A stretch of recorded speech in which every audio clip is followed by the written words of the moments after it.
Hey, board gamers, BJ from Game Gumbo here, back in the Gumbo pot. This time taking a look at another crowdfunding project, Monster Rock. I was in a band many years ago, but I don't ever remember having a gig in front of ogres or elves or the undead, but that's the theme of this game.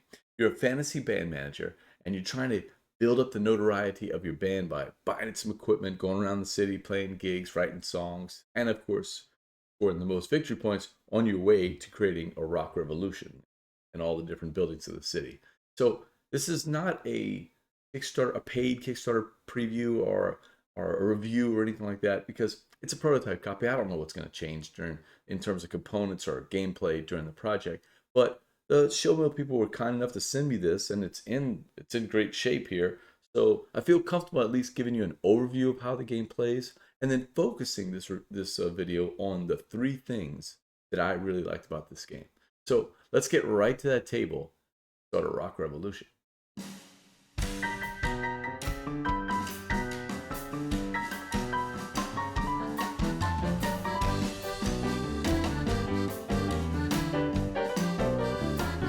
Welcome to the world of Monster Rock.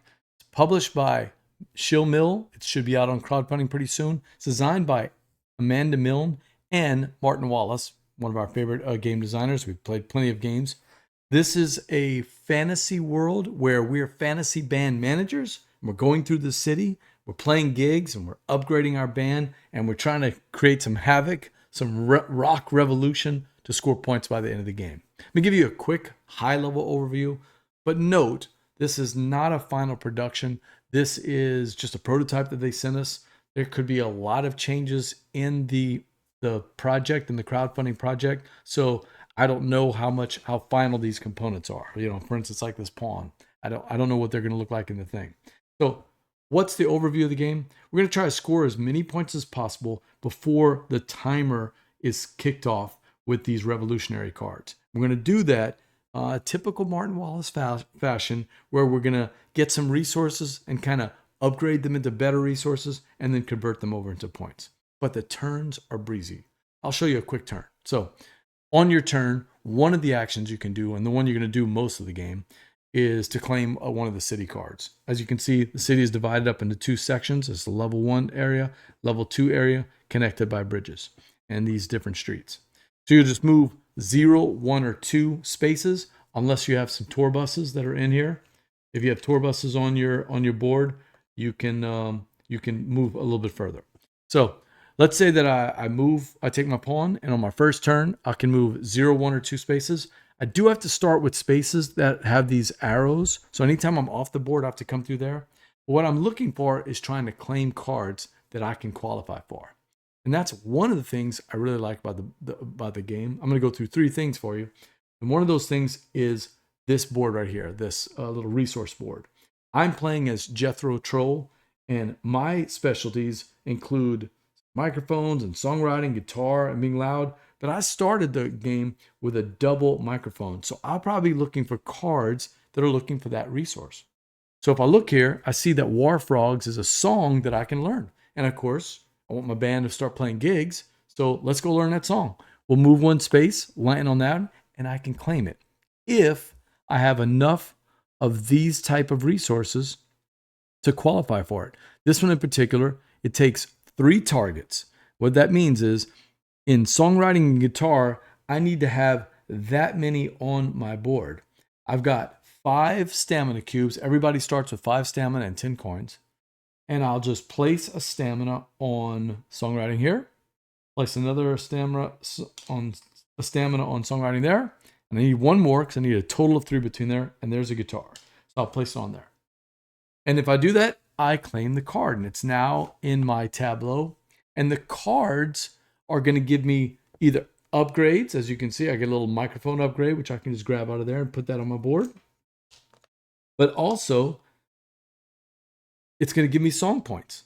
And these song points I can use to play gigs. So on the next turn, if I wanted to, I could find a gig that's looking for 2 song points and something else. Or maybe like some guitars or microphones.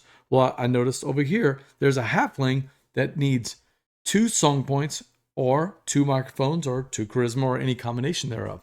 So on my next turn, I can go 0, 1, or 2 down to the halflings, spin those song points, or use my stamina on that little double microphone, and I qualify for the halflings. Why am I doing that? That thing about upgrading resources to do other stuff, which I really like in this game. That's the second part that I really like in this game, is that upgrading. The gig cards, and that's what all these, with all the different fantasy tropes, dwarves and halflings and humans and undead and elves, these and ogres over here, all of these different gigs are going to give you different benefits.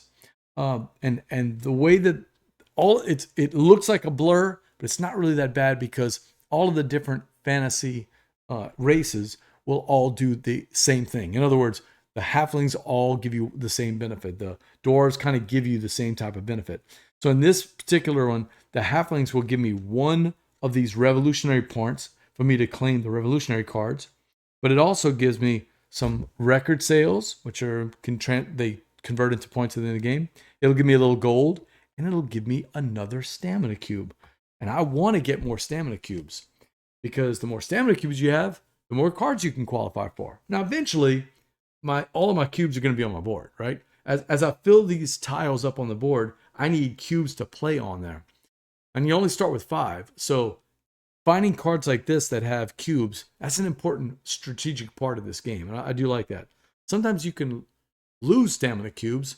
And if you ever go down below 5, there's a mechanic where you can kind of just take a break, get your person back home, and build up your stamina back up to 5, and then you're back into the game. Or if all my stamina is being used, I can just kind of hang out in one of these corners and play for a little while, get all my stamina back, so that I can start getting more cards again and get 2 gold.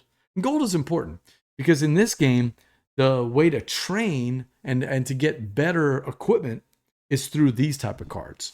So I showed you the song cards, and I showed you the gig cards, but we also have these equipment cards, these purchasing cards. And there'll be things like potions, or training, or even just louder gear. And all of these have the 5 target cost for gold, but they're going to give you some more tokens for your board. So it's kind of that early game thing, is looking for the right equipment that is going to help you to get better songs and better gigs. And that way you can build up. Once you have built up, it's time to move over to level 2 and start doing these different cards, which are a little bit tougher. They'll come out of this deck. And also, they'll give you the chance, once you have enough of those red revolutionary flags, to start collecting the revolutionary cards. Because the revolutionary cards is where most of the big points are collected. And they're also the timer in the game. There's only 13 cards that you play with each game. 6 of them start out. And as soon as we can't refill this stack, that's going to trigger the end of the game. So it's kind of the high level overview of how this game is played. There are some additional ways to score points. For instance, there's these 6 achievement cards that are random every game, and I've seen a bunch of them in the games we played. And the way that they mix and match kind of creates a different game experience. For instance, right now, the 6 that we have are kind of all looking for getting tiles on your board, although there is some that want you to get revolutionary cards or play lots of concerts and gigs with the undead. But for instance, in one of the games I had, you wanted to stay out of jail but be get the most notoriety, and that's this track over here. And this track is the third thing that I really like about this game. So as we go around and we deal with the cops or play our gigs, sometimes we're actually going to get some files started on us by the local government, because they know that we're going to be trying to take down City Hall or the zoo or the palace. And we're going to try to start a revolution at the hospital. So they're creating this file on us. And that means that every time that we get an event card from something that we do, for instance, this song gives us an event card, we got to draft that event from one of these 2 stacks. Now, the pink stacks are going to go when our top secret files are on this side of the board. But every time that we get those symbols that show that we have more top secret symbols, that means we're going to have to roll these dice. And I just love this mechanic. So let's say that I did this revolution and it, like the zoo, for instance, and it said that I'm going to move up. I have to roll 3 dice. Well, what'll happen is I roll these dice, and the number of symbols that show up are going to move me up that track, which means, for instance, I have to move up 2. I get closer and closer to taking these purple event cards, which are give bigger bonuses, but could also be tougher to deal with. Maybe even, some really bad consequences like losing stamina if you're not ready to, to defend your equipment. But also, I get closer and closer and closer to jail.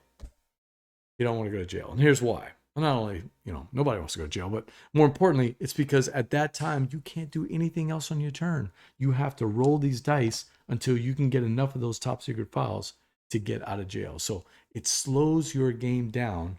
But in the game that we played, the last game I played with Jared, one of the cards wanted us to be as close to the top as possible because whoever had the most at the end was going to score those 5 points. Wow, that changed our game as both of us were willing to stay on this side, this purple side of the track, and kind of push it. And then at the end, one of us would shoot into jail to guarantee that we got that 5 point. So that's the 3 things I really like about this game. Just a high level overview because, things can change in the project. I can't really review the game because I don't know what the final product is going to look like. But I really like the puzzle of these tiles. I love any kind of action point system. And it's not exactly what this is, but it's sort of like that. It's like I've got almost unlimited resources, or at least the ability to create all these unlimited resources, but I'm limited by the amount of stamina I have. So I really want to get more stamina cubes, hold on to my stamina cubes, and use them efficiently. Get these doubles, right? I can get doubles of all these different things by upgrading these tiles. So I really like to puzzle that. And of course, finding the ones that match onto the board. Yeah, there's plenty of luck, sure. The event cards are luck-based. The cards that come out while you're going through might be luck-based. Heck, you might be just sitting on some card and it flips over and a cop shows up and you get instantly booted off. There's luck, but this is a breezy kind of game. It's for 1 to 5 people. It's going to take, roughly about an hour and a half with a nominal play count. And, it's one of those with kind of what we like to call, the root beer and boudin game where you're just playing more for fun and for the thematic elements. One of the first of the 3 things I like is a puzzle of this tile board right here. Second thing, as I talked about, is the chaining. And we've seen this in some of Martin Wallace's other games, like Anno 1800. What we're looking at is, I gotta get these tiles, and I gotta convert these tiles into song points, and I gotta convert the song points into gigs, and then take the gigs and use the red flags to get the revolutionary ones. And steering that, that chaining or that upgrading is a puzzle, but it's also a lot of fun. And it's not like a brain burning puzzle because, other than getting tour buses that'll help you scoot around the board a little bit faster, you're really just looking at the cards within, 2 or 3 spaces of your spot. Because, a lot of things can change, especially in a larger count game before you even get there. So you're kind of focusing on these cards that are right around my pawn. Like, what do I need to do those? Do I need to pull back some stamina so that I can, do I just need to busk and get some money, pull back my stamina so that I can qualify for these cards? Or do I need to shoot a little bit further to try to get some equipment or some training? So I like the fact that in chaining and upgrading these things, it's not too much of a brain melt. It's much simpler than some of the other games that we've dealt with. And the third thing that I really like about this game is the top secret track. So yes, the events are wacky, as I said, but there's just something about rolling those dice and getting no top secret files so you stay where you are, or getting a bad result, rolling 6 dice and moving up 3 or 4 or 5 into the purples, and now all of a sudden you're dealing with these events. You can always, if you want to, just kind of lay low. And by laying low, you'll move back on the track. It feels like a kind of move I don't really want to make very often, but sometimes you have to do it if you're getting too close to going to jail, because I think I haven't been to jail other than the end of a game when I wanted to. I think it happened to me once in one other game, and it just really slowed me down in doing what I want to do while the other band members are racing around, developing their band. So I like those 3 things. That's, the puzzle of the tiles, the chaining and the upgrading of the resources and the actions, and then that top secret track. But I give you some lanyap, something I wasn't quite expecting. So Again, I don't know about the art and all that. I don't know what's going to be final. But I think what is going to be final is the fact that there's going to be a lot of puns in this game. And of course, a game about fantasy band managers putting on gigs and trying to, create havoc in around the city. You could expect that there's going to be some puns. So, for instance, I'm Jethro Troll instead of whatever it could be. And then, the songs all have little funny little sayings. All you need is a +2 magic sword, things like that. I got a kick out of that. I don't know how long that's going to last, but it's a little lagniappe. It's something that they didn't have to do, and I really enjoyed the puns that we found in the game. So far, turns are breezy. Game is very simple to play and it's simple to teach. It does have some good strategic play that you have to think about, and we enjoyed our plays of it. So we'll be looking for that crowdfunding project when it comes live to see what the final product is going to look like.